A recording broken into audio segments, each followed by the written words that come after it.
Hello, good evening. I'm Oral Gibbs, and welcome to Oral Gibbs Live. And with me this evening is the leader of the UP, Member of Parliament, MP, Mr. Heyliger. How are you doing, sir? Good evening, Oral. Good evening to all your viewers out there as well, and thank you for having me on the program. Well, thank you for being here this evening because we have a lot to speak about, and a lot of people are always waiting to hear what you got to say. So how have things been? It's been a year now since elections, and you have a majority in the Parliament of St. Martin. It's a majority of 10 out of the 15 seats, right? That's correct. The coalition consists of 10 out of the 15 seats, right?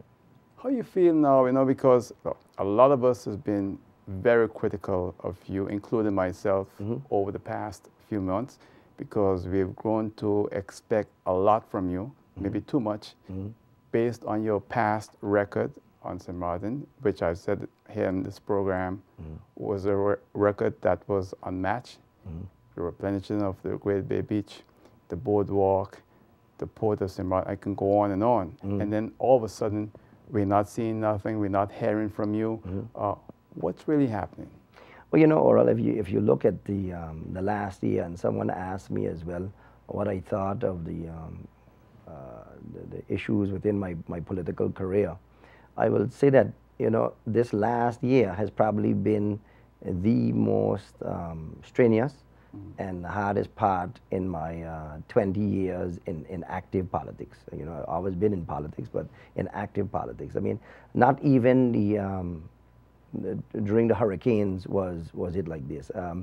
For the last year, I think the Dutch government has done everything in its power to make sure that the present coalition either could not perform or put down the amount of what they call in Dutch aanwijzingen, which are instructions on St. Martin in the last year than any time in our history. And if you go back to the part of when I announced it in your program, that I announced that I wanted to become Prime Minister, from that day on, everything started going downhill.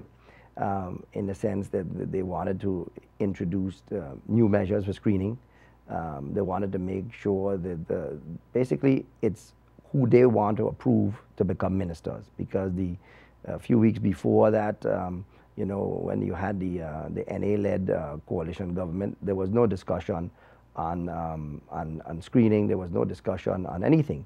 And as soon as the new coalition announced itself, that's when all of these strenuous measures came on. And I think it's really that what the Dutch have done is basically hijacked the democracy of our country. And I say that knowing exactly that, because what has happened is that they now determine who can be Prime Minister. They also determine now who can be Minister and how parliamentarians act. And I say that because what they're doing, they're using the justice system itself to make sure that things cannot happen on St. Martin. You've seen the public prosecutor's office acting in questioning in the kinds of insinuations and cases against former Minister Shigemoto, for example, and I'm so happy that he was exonerated, that that his life was put in limbo for 3 years. I mean, the poor gentleman and his family had to go through so much nonsense. You had other screening candidates of other former ministers in the Netherlands and Tilly's, and others being considered to be candidates, and the kind of, like I say, innuendos that have been placed in the screening process, I mean, destroys people's reputation. And the public prosecutor's office has a lot to play in that. And I was explaining you in one case, or several cases on the situation that, they use their influence on the fact that it has taken a year just to say whether they have a case against an individual or not, and to be able to have them properly screened. Because if the public prosecutor says, well, we're thinking about having a case against John Doe, well, then that person can no longer be minister, or can be considered minister. And it's so easy, Oral, for you to, in our system right now, all you have to do is go and file a complaint to the the police station or the public prosecutor. And guess what? That goes on your record, and boom, you cannot be considered to be a minister. And that's what I say. It's hijacking the democratic principles of our country, where people have the right to vote. They have the right to be able to place people in government. And right now, right now we're, what, a year later, and we're still going through screening process on the last two ministerial candidates. And you know, it's a challenge, or it is such a major challenge, and nowhere in the kingdom has these kinds of rules, and you don't have, it is clear cut, whoever wins the elections in Holland and how they put the coalition together, they're the ones that put forward a governing system, a governing prime minister and the ministers. Now you have members in the second chamber who are probably even more vocal than politicians here in St. Martin, and telling you what should be done and what should not be done, and how government works. And this has become very strenuous on the governing of our country. So would you say, because now one of the things is that a lot of people who've known you over the 20 years see and feel there's an inability on your part to want to lead this island. You got the most votes in the elections on St. Martin a year ago. And at the same time, I've said on this program, if you see Theo Heyliger in action behind the scene, speaking with investors and major investors, you come across as a leader. You come across as a person who really gives the air and want to do well for St. Martin. But in the last year, you have not shown that to the people of St. Martin. Are you saying because of what has happened, what you just mentioned a while ago, is the reason for that? Well, you know, one thing I've always said, and I love history, and unfortunately, the history with my grandfather, and watch the same, what the Dutch are doing now, what they did to him, how they can misconstrue the truth, and take. I'll give you an example. And now we have an integrity commission, which, by the way, I voted for. So, you know, everything that they constantly brandishing and tarnishing my name, I voted for it. But I'll give you an example. I'm a member of parliament. And in our system, you know, when you walk down the street, people come up to you, Theo, can you, you know, check this business license for me? Theo, I put in for a scholarship for my child. Theo, I had put in for a piece of land. Theo, I had put in for a building permit. I put in for a job there by one of the government-owned companies or in government. Can you check this for me? Now, you pick up that phone, which you know is all tapped, and you call a minister or something and say, could you check for John Doe his building permit? And even the minister is scared now to answer your phone call because, yeah, you checking out this thing could be misconstrued that you're getting something for checking out a permit, because that's not how it works in Holland. Or this is not Holland. This is St. Martin, and our population looks at their representatives that, you know, I see you.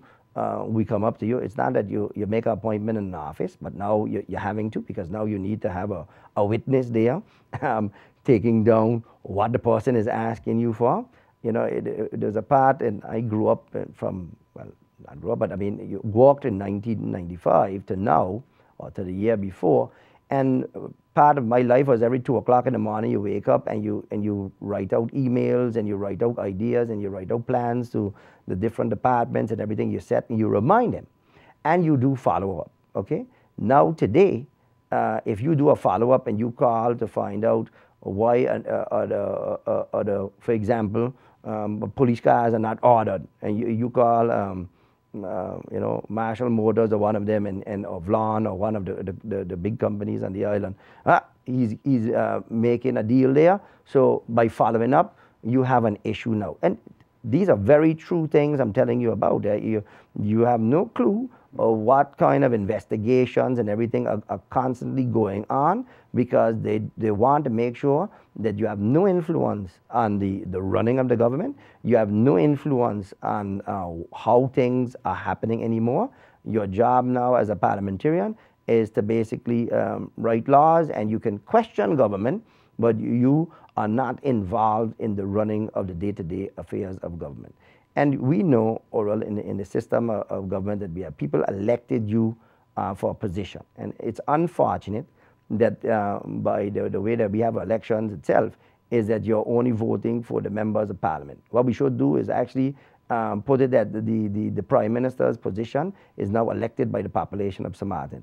That might then change things, but it'll probably come up that then for you to become a politician, you also have to be screened too. And like I'm saying, this is taking away the democracy of the country. And I think the Dutch have really now put their hands, their feet, their entire body into what they consider is the best for St. Martin. And they have no, in my position, I don't think they have any clue of how St. Martin operates, and they don't really care of how St. Martin operates. And it's become a very tedious process in how to be able to get things moving in government, because I have a certain workmanship that I like to do. I like to make sure, send out reminders of things to be done. Now you have to think in your mind how to even write those emails or how to make those phone calls, because they can be misconstrued as instructions and not as advice. And so we have a serious problem. Right now, the Hague runs the government of St. Martin. You know, MP Heyliger, you're still very popular among many of the people on this island. There are also a lot of people that are disillusioned and disappointed in the way they see things going, and tend to say, look, Theo's at the head, he's the leader, we need to see leadership. But do you think that maybe had you not gone into government, all this would have been different? Because when you look back at the history of the Dutch, and you said it rightfully, you know, maybe things would have been different. You know, Aurel, had I known about that, I probably might have stayed in opposition, because for the Dutch want, I think, the National Alliance into power. I firmly believe that, and I think they've shown their hand in the sense of immediately coming and making our life miserable, and by essence making the entire population miserable. And that is why I'm saying they've hijacked democracy, because no other person in government got the kind of votes that I got personally. No other party came close to the up party in terms of the amount of votes. And if other members within government or within the parliament wanted to join forces with us to propel our country forward, and you take all of those votes into account, 10 seats out of the 15 is by far a two-thirds majority in parliament, and that means by far the population is spoken. And the Dutch didn't really care about whether it's the population or not. They just wanted to see that, in particular, my person. And I'll go on to say, Oral, all of these measures and everything are put down to curtail, one, my popularity from growing, and one of the things is that anything that I promise to make sure that that doesn't happen. But what you are doing, you're destroying the country. And, you know, some of the things that, Oral, I might have to also look at whether, you know, my political career should continue in this sense, because if not, I am possibly hurting the country of St. Martin because of the way how the Dutch is treating our island. And, you know, it's a hard thing for me to say, and it's a hard thing to look at.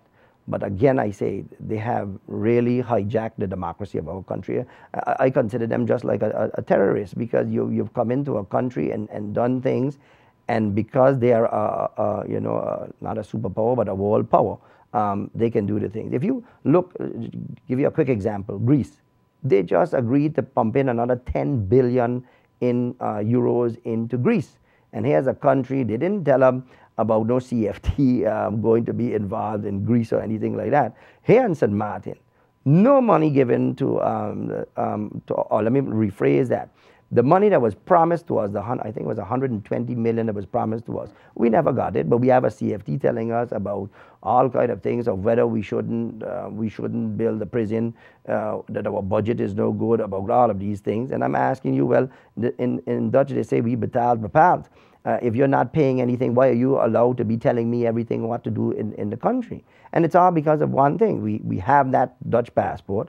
The population really doesn't want to go and give up. And that's why they're able to do the things that they want now, Oral, because what they've done, if you go back into history and you look back at conquerors in the world, you can have it either that they come into a place and they conquer by fear, or they conquer with love.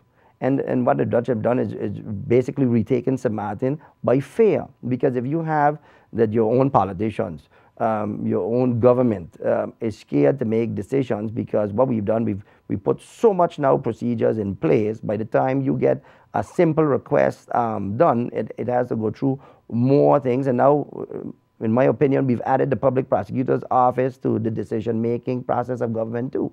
Because now they are able to tell you what is allowed to be done in your government companies and what is allowed to be done in government itself too. So we've added a new layer of basically advisory positions and also fear into the country. You said earlier that your party voted for the Integrity Chamber. Mm-hmm. I had Prime Minister Gibbes here last night, and I asked him about the Integrity Chamber and the cost and everything else. And the Minister of Justice said on this program that it was the cost will be taken care of by the Dutch. Now, Prime Minister Gibbes said no. St. Martin is going to pay its share. He also said, well, the Dutch said, if you don't have any money, how come you want to pay? He said, he'd learned from experience from his parents that you should pay your fair share, right? And at the same time, I asked him about the 120 million that we lost because proper invoicing, etc., were not prepared. And he said also that I asked him, why don't you renegotiate that with the Dutch to see if they will then give St. Martin the money? He said they've tried but haven't been successful. So it seems like there is some dialogue in your government with the Dutch, but apparently you're not getting through. Yeah, but the dialogue, Oral, is the Dutch talking to themselves, to a mirror, because whatever they want is what they want to push through. Whatever St. Martin comes and requests isn't put through. The same 120-odd million talking about invoices. I mean, how, Oral, I mean, if there was real sincerity in being able to provide St. Martin with the money, they would have come up with a solution to be able to do so. But let's look at this. Crime on St. Martin, where you have a fatal shooting of a young police officer in St. Martin. Did you hear them say, listen, we're going to give you money to help you combat crime? No. Did you hear them say, education-wise, we need more education to be able to move our young people forward? Did you hear them say anything about helping us with education? No. Healthcare, Oral, we need a new hospital. We need better healthcare facilities. We need more physicians and that on St. Martin. Did you hear the Dutch talk about that? No. There's only one thing they talk about, which is integrity and basically the budget. So how do you control the country? You make sure that they can't spend any money, and basically by you controlling the law enforcement, you basically run the country with fear. And look, at the end of the day, what they really want to do is replace our police force and make them be the ones that walk the streets, and all the management and the decision making is done by the Hague. That is truly the intention of them. And in terms of the budget, they will determine, instead of building homes for the people, instead of building schools for the people, instead of building hospitals, that monies are now taken away from these kind of things that the population needs. And yeah, okay, we'll put it into more integrity, because now we can have more people. Let me go how far this thing goes, Oral. In election times, a politician, you elect a politician to hear the problems of the people. You come up to me, you tell me you need a job in government, and I say, well, you know, I'm going to talk to the Council of Ministers, I'm going to talk to this department. You need a second chance in life to be able to work in government. You get that opportunity. You know what the Dutch are saying in integrity as well? You need to have the education, you need to have the this, you need to have that. So by the time you have finished oral, in your own country, born in St. Martin, okay, a St. Martin, which when you go through the immigration in Holland, they tell you you're an Antillian, you're not Dutch. Okay, I ask anyone that wants to go to Holland, go and check it when you bring in your passport. You'll hear the Dutch immigration officer telling you, no, you are from the Antilles, you're not from Holland.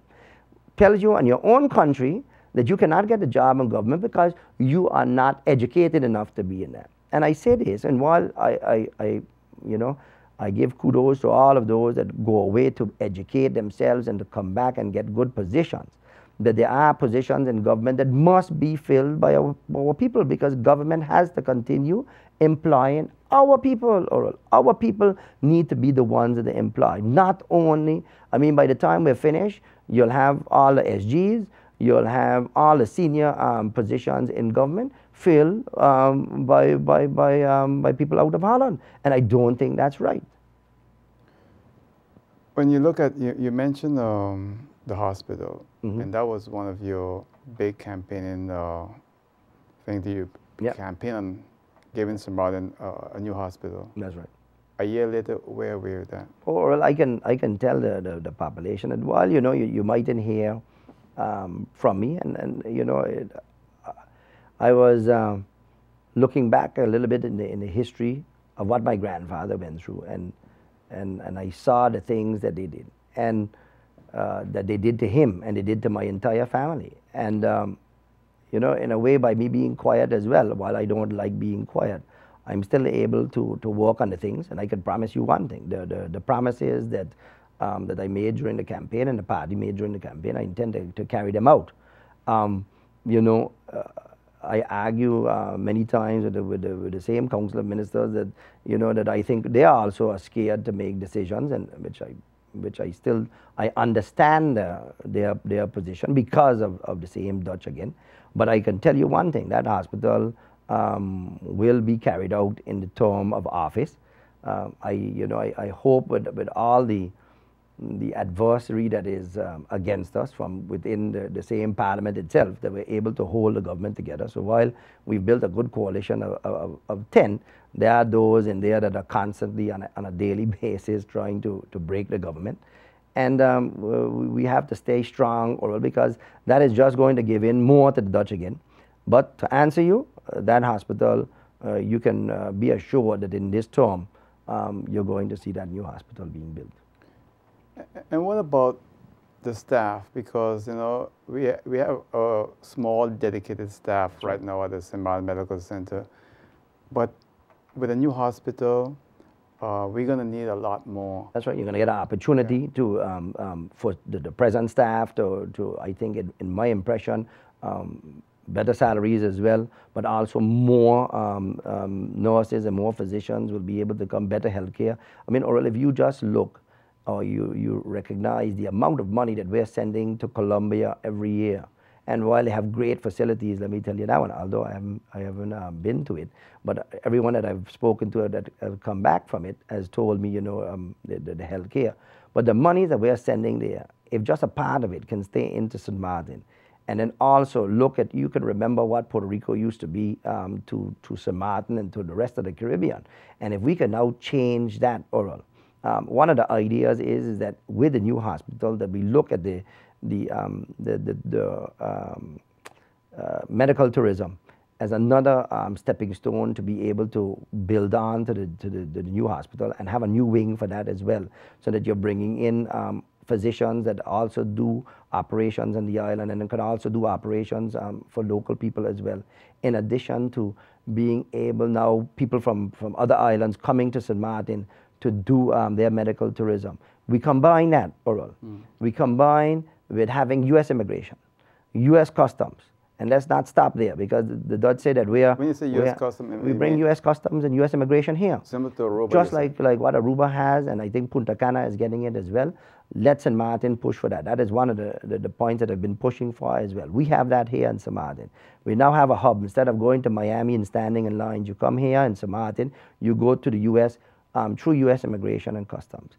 But don't stop at U.S. immigration and customs. Let's do things what the Dutch have been accusing us for years as well. They say that we have a lot of drugs coming through the country. Let's also then get the DEA here on St. Martin too. Let them open up an office here. Let them look at also a U.S. consulate having here. Because most of the time, what the Dutch use as a factor that why they have to come down on St. Martin is because the U.S. is always saying these things negative about St. Martin. And anytime I have spoken to U.S. senators, U.S. congressmen, and business from the U.S., and I've said, but look at the amount of business that we have from the U.S. Why is Curacao have as a consulate office, and we have much more U.S. interest in St. Martin than anywhere else in the kingdom. I would even go as far as that. Why can't we do that here? So we've started negotiations, Oral, to look at getting the process started about immigration and customs and stuff. And I think that will propel us even further to what we want to be able to do. So there are a lot of things that we can do to change the perception of us as well. And will we have the space at the airport to make those, because they'll have to build well, you have to build a special wing for them. And I think that's at our cost. The manning of it will be done by them. But similar to Aruba and I think many other countries, really when you build a facility, it then becomes like a U.S. Territory. Right. Then they have the full jurisdiction inside of that. But that'll all come with the negotiations. And that would be, I think, something that would propel the country even further again. There's a lot of things. You look at St. Martin, you look at the port of St. Martin, and people marvel over it. A lot of people come here. There's nothing like it in the Caribbean among all competitors. We have the airport, similar. We have GBE. It's been a great turnaround over the last years. I'm not too impressed with TLM per se, but all of these are government-owned entities. And in the last year, they've come under intense scrutiny.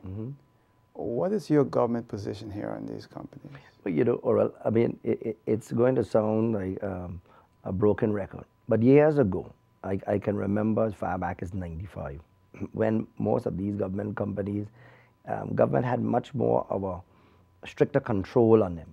As a matter of fact, commissioners used to sit on the boards of the government companies, and they used to be generally the chairman of the government-owned company. And at that time, and I still think it that way, government had more of a understanding, knowing what was going on in the company itself. Based on Dutch advice again, yes, we had to have a hands-off approach of the government companies. So what happened? No government commissioner, minister, or anyone would sit on the government company. In addition to that, profiles of whom should sit on the government company. So you had to have either a legal background, financial background. Anyway, let me put it this way. Made it very hard of who is allowed to sit on these companies. And then the companies, because they were so hands-off approach, basically they brought the government what their policy as a government company should be and what their vision of the company should also be. So as a shareholder, that didn't really get any dividends or any fees from the government companies. You sit there, you have all of the necessary things you have to do for the companies, like permits and everything, but you're not allowed to tell them anything of how to run their companies. And what has happened now? Basically, the companies now can take government to court, tell you who to put as directors, who to put on the boards. So basically, they're by themselves.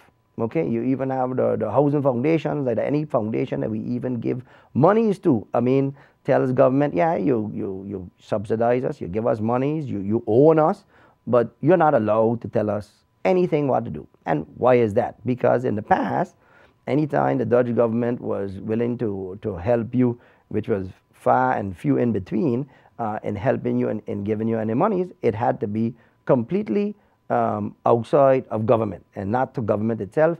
It had to go either to like a foundation or something like that without government's involvement. And what has happened now? So now you have all of these entities that have become basically little independent countries by themselves. And now, you know, you have, let's deal with the harbor. We've been able to come up with the building of the bridge. And yeah, maybe some of the, like the public prosecutor didn't maybe agree with building of the bridge, so now they have an investigation into the harbor. Well, this isn't an investigation into the harbor, it's an investigation to see how well or what I told the harbor how to be involved in, okay? Questions that have been posed is, did government tell you to build the bridge? But isn't government the owner of the company? Doesn't government have the opportunity that it should start to be able to tell these companies what to look for, what to be able to invest in? It can't be the tail wagging the dog. It has to be the dog wagging the tail. And I've been a firm believer in that as well.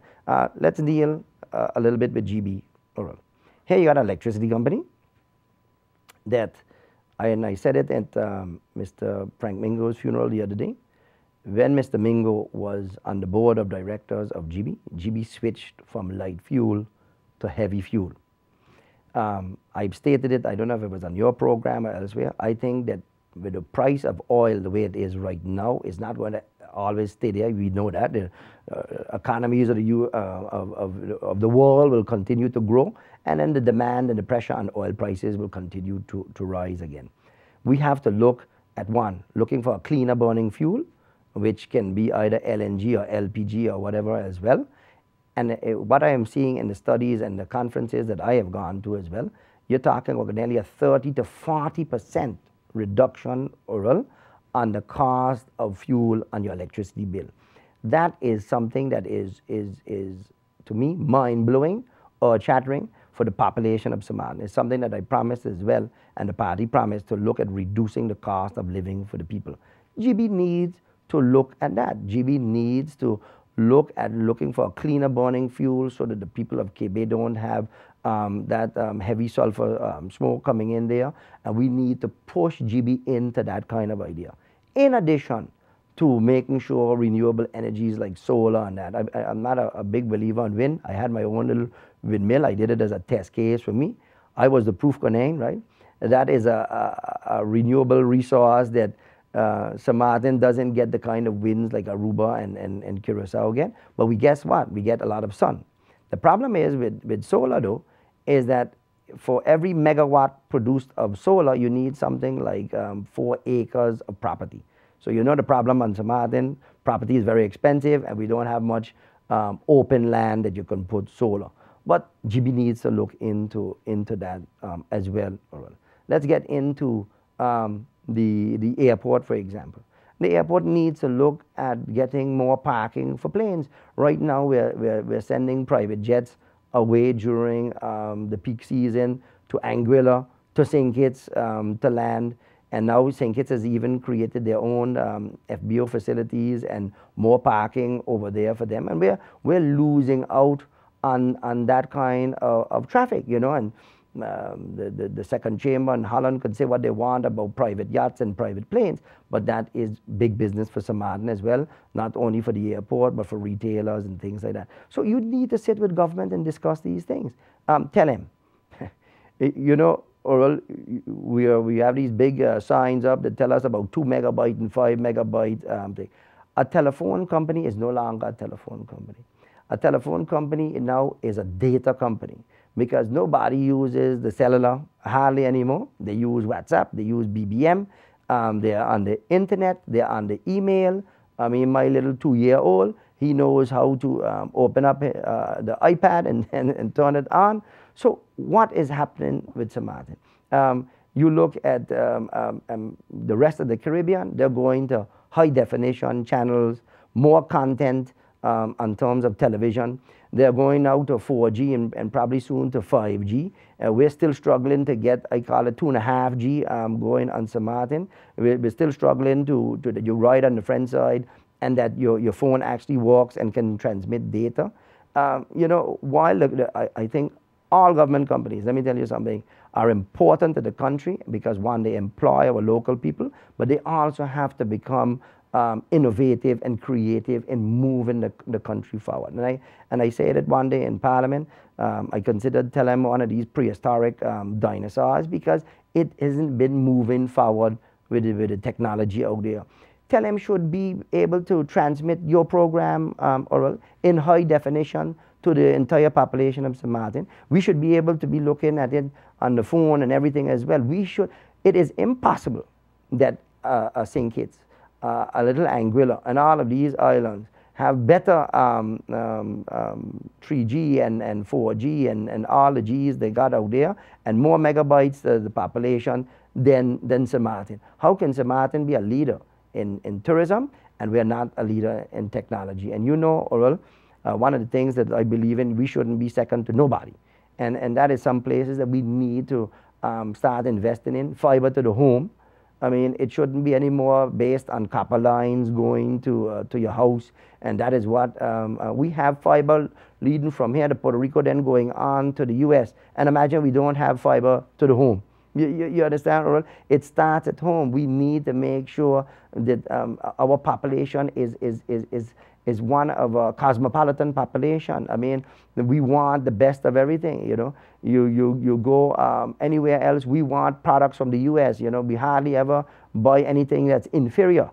So why should we be stepping down to inferior products in telecommunication? And then the last one, yeah. The harbor.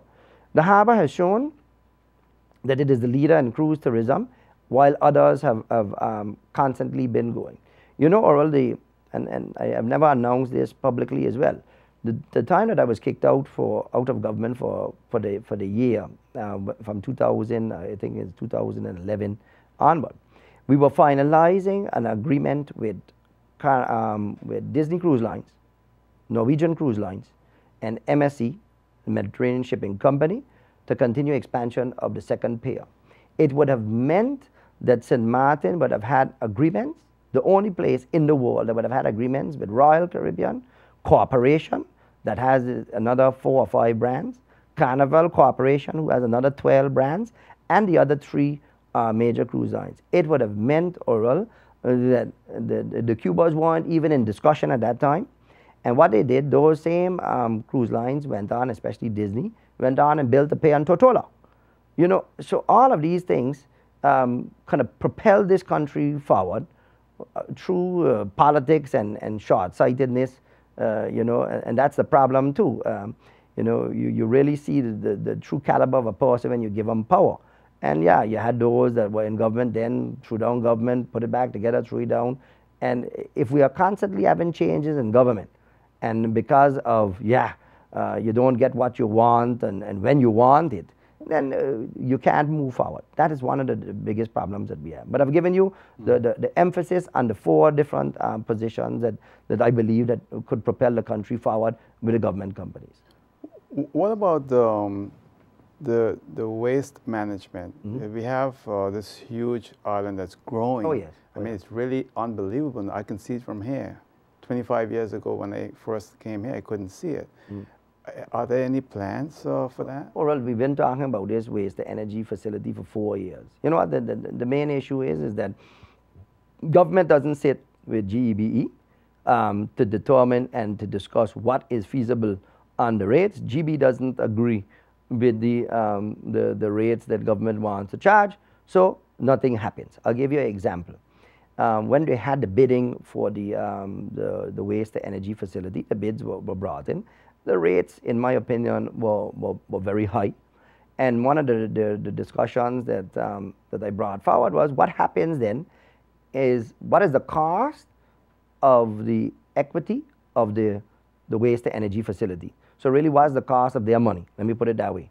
The investor said, oh, well, we want a 22% return on our money. That's just the money being used to borrow to build the facility. And I said, but that is what is driving the price to where it is. So why don't we look then at maybe getting it financed locally through like what we did with the bond, with the harbor and things like that, that where local institutions can buy in. a more reasonable return on money would have been between 6 and 7%. It would then take the facility and make it very feasible to build on the island. But of course, it comes from me, so it's not a good suggestion. And right now you have basically the Ministry of Roaming and GEB, no discussions going on there. So where the country thinks. And this is where I said to the Council of Ministers, it's time that you have to grab the bull by the horns, and you're going to have to put yourself involved in these meetings to make sure to be the referee then, let me put it that way, to move it forward. Or else, it isn't going to happen, because everybody will be scared to make a decision to be able to get things going. That's as simple as it is. And there's a lot of things happening right now on this island. And for example, the Dutch government, the CFT, is not happy with the way things are going in St. Martin financially. And I've always been against the turnover tax. I know that that tax was increased when you all first took office after 10-10-10. I'm against it today. I think it's a very bad tax for St. Martin. Seeing what's happening right now and the plans for the Dutch government to give an instruction, is your government going to increase the turnover tax? Well, Oral, let's. I'm so happy that you brought up the issue with the CFT. If you look a little bit about the news of what's happening in Aruba, okay, and Aruba had financial situation is much worse than that of St. Martin. Our biggest issue on the island is compliance. So rather than, like I said, the Dutch government telling you, oh yes, we're going to send you 50 police officers, not to help with crime, but to go and make sure continue wiretapping every politician, or me in particular, seeing who I meet with and everything as well. Instead of you saying, let me help you all financially, what is your bottlenecks? No, what the first thing is, sell all the government companies, that's one. And number two, increase taxes on the country. And what did I say in the beginning of your program? There are ways that you can constantly destroy the population that you invade, that you conquer. It's either with love or with fear. And one of the biggest issues is taxes. And, I can hear also the issue that they've been trying to bring forward land tax. And I learned that one from my grandfather, the issue of if you implement land tax in St. Martin, it's the fastest way to basically deprive your population of having their own house and basically their own land. Or one of the issues is that we on St. Martin, rather than taking our money and putting it in the bank like the good Dutch do and everything else, what we do? We build on a little room onto the house. We build a little apartment outside. The daughter, the son comes back, we add on. So by the time you're finished, a person that probably might be making minimum wage, by the time they retire at 60, might have a $500,000 house because they've constantly been building on and building on. And now we go and put a tax on the value of the house, and those others will say, oh no, we're only going to do it for the rich people. Taxes usually start on one level and they end up on all different levels because government looks at it, that's a lucrative one, nobody can run and nobody can't hide their land and other issues like that. Getting back to the TOT, rather than having it complied with, and I say this again, prior to the shooting and the fatal shooting of that brave police officer, Officer Benjamin, Miss Michelle Page called me the day before.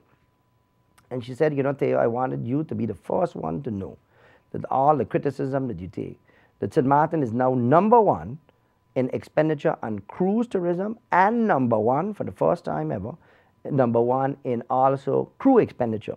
So when you take the crew and the passenger expenditure, we're at close to, I think it's about between 160 and 180, which is nearly double the average of the rest of the Caribbean. If you really take, Oral, the 2-point-something million tourists, and then another close to what, 800, 700,000 crew that are on these vessels as well. You take that, you multiply that, right, by the let's say 160, and then you take the 5% turnover tax. If the country was collecting just that on turnover tax, you wouldn't have to look at probably increasing any other form of taxation in the country. That, and I'm a firm believer of making sure that the government companies also pay their fair share into government, then there's no need or to be looking at turnover tax and that. But there's no discussion with CFT or the Dutch government about helping you. Even with the famous 120 million, had they said, listen, for the sake of St. Martin, we're going to give you help. We promised you the 120 million. We came up with some beautiful excuses and you didn't have all the receipts in order, but we're going to live up to our position, but we want to see that the money is being spent into being able to help you grow. So give us the fishing line to fish with and help us to improve our tax system and also the compliance with taxes and everything else. Then I can say that you're looking out for some art. But no, what does the CFT tell you? We need to improve the prison facilities. As a matter of fact, we need to build new facilities or enhance the ones that are there. Because why? We don't have any space. They have not approved the budget yet. So guess what? No capital budget to build the new prison. They don't care about that. The medical facilities, no discussion about that. The government building, I'm flabbergasted to hear you have the CFT telling you, yeah, we are not approving any more money for you to put into the new government building that we can never get in. Then the policeman from Holland comes down and says, you see, these guys are all corrupt because they don't want to move in the new the new government building because they rent in from their friends. You know, it is such a terrible disgrace of what they use and manipulate. And our population listens to them because, you know, they're from Europe. Well, the CFT, I understand, recommended from 5-6 weeks ago that your government sell that building, the administration building that's there empty right now. The empty one? Yeah. Well, I haven't seen that. Or you can also see that, you know, everyone blames that everything that happens in St. Martin I know about. Is probably the one time in my career that 99% of the decisions made I do not know about. So I have yet to see that, and I'm generally very bad at reading the papers. So, but you know what happened? It wouldn't surprise me, that they say that again, and then you'll hear Den Haag and the second chamber, those jokers up there saying, oh, you see now they're busy selling the building so they can continue renting from their friends and rent for more people. These are the things that I am telling you, how that you're so meticulously involved in every decision that we're taking in St. Martin. I mean, if I was the voting population in Holland, I would say, well, I mean, goodness, we elected you to represent Holland, or we elected you to represent St. Martin. You know, this is where we are now. So, can you categorically state that turnover tax will not be increased by your government? Well, you know something, Oral, I've learned one thing when it comes to taxes and things like that, and I've learned also a few things with what I've seen in the last year. I have been against a lot of the things that it was forced down my throat, like this integrity chamber, because if I didn't vote for it, I could hear, oh, Theo is corrupt, and you could see it, and that'll be headline news in Holland. I voted for it, okay? You asked me something about turnover tax. The Theo Heyliger prior to last year would have told you, no way, I will not allow that. But you know, now I'm not privy to, let's put it this way, to the budget and the income until it gets into Parliament and the new ideas that are coming up. I don't even know what the new expenditures are that we have for 2016. Am I against an increase in turnover tax? Oh, I can tell you that, yes. What would it do for the country? I think it'll hurt the country tremendously. It will lead to more unemployment, you know. And definitely so, Oral. And rather than looking for new employment opportunities and also new investment opportunities in St. Martin, we're not doing that. We're not being creative, Oral, in being able to. We have a pension fund they're close to, in liquidity-wise, close to $500 million, okay? And I'm saying to the pension fund, listen, why not help in creating jobs? Let's create homes for our people. Let's build things like that. Be creative and the way that built our country. But what is happening now? We're all so scared. Our whole financial system has billions of guilders, or billions of guilders in cash. But none of the banks want to give out. We don't want to invest in our own country because we are scared of the atmosphere that the Dutch have created into country. We are questioning ourselves of whether we should invest in our homeland or not. This is where we are. You know, I mean, a country, and you know, and my heart goes out to all of those people in Dominica and the government of Dominica, and I say, you know, anything that we can do to help, we would. But look at a country like Dominica, Oral, just devastated by a tropical storm, okay?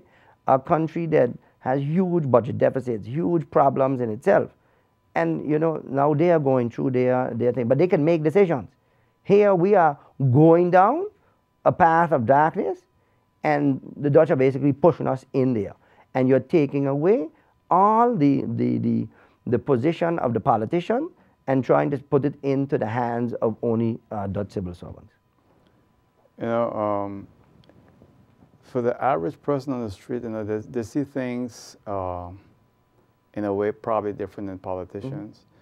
And they look at the inability to get things done, and also in Parliament where it's not stable, this government is not stable. It's like every MP is now a leader. That too is not good for somebody. Or let me tell you something. This thing of party, in my impression, what you should do is get rid of parties, because it doesn't make sense having parties, okay? The party system works up until the day of postulation. The day of postulation, then yes, all the horses are in one stable, they run out, and then when they get elected, that's it. Well, you know, I have my own constituency to answer to, and this and that, and you forget that is the platform of the party that basically you do. And what has happened is then you have people from the other side tell your own members in the government, oh yes, nothing is happening, this one is getting that one, and this one is getting that, and we forget. And we constantly forget about the true principles, that how we got on the party, how we got elected. And then, or you know, they break governments to go on the other side, it looks brighter. And then after the term, what happens to them, I don't know. But what happens to the country, Oral? And if you're going to ask me the question, do I feel that that's happening? We have one member that is constantly trying to break government on a daily basis. So, you know, and that's also one of the reasons why I pushed to go up to 10. But you're going to ask me if 10 is also more or less stable. I don't even think 10 is stable. You might have to go to 20, and although we only have 15 parliamentarians. Because you cannot put together a long-term plan, Oral, because it has to be always short-term, because everyone has to see it being done now their way, or basically, as they say in the US, or the highway. And I'll tell you something, everyone says, well, Theo, you got to put down your foot. Put down your foot, government falls. I'm telling you that. You put down your foot, you say, listen, this can't work, government falls. So a lot of times, the only foot that I can put down is put it actually in my own mouth and to shut it up. Because trying to get it through everyone has, oh, this is my position, or I take my seat and I'm gone with it. That's, Oral, what you are on a daily basis. You're held hostage by your own members, and then you got on the other side, you got Holland terrorizing you with what they're doing now. Well, MP Heyliger, we just about out of time, so we have a minute. I'll give that to you.